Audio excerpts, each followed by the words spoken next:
اعوذ بالله من الشیطان الرجیم. بسم الله الرحمن الرحیم. حرام کارونه یو کار سخنچینی د فارسی کې وته یو، عربی کې نمامینه ورته یی، مو ته اردو کې چغلخوري نه یایو، نن سبا پښتو کې ورته موشیتنې نه یایو.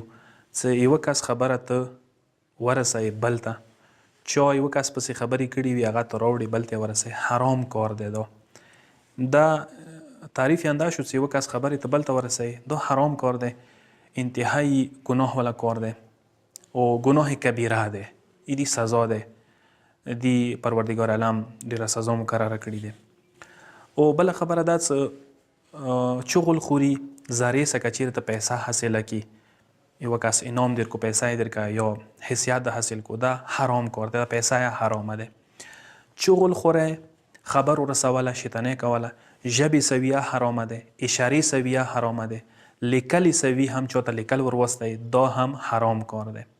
صرف ایوه صورت کې جایزه کیدای شي که چیرې یو غټ مصلحت وي هغه ته غواړي څه مد نظر وساتي، یوه مفسده ده، یوه گناه ده، هغه ته اوس ختمه کړي، ته دې صورت کې چغل خوري یوه شیطنې کوای شي. هغه څنګه مثلا دو کسانو منځه غیر شرعي رابطه ده، ناجایزه رابطه ده، حرام رابطه ده، نامحرم دي، مثلا حرام رابطه خپل منځو کې برقرار کړي دي، غیر شرعي رابطه خپل منځو کې برقرار کړي دي، ته غواړي دا رابطه ختم شي، د ګناه نه دا وس او بچ کوم، الته ته شیطانې ورکې وکړي هغوی خپل منځو کې رابطه کاټ شي، نو صرف دغه ځای کې جایزه کیدای شي.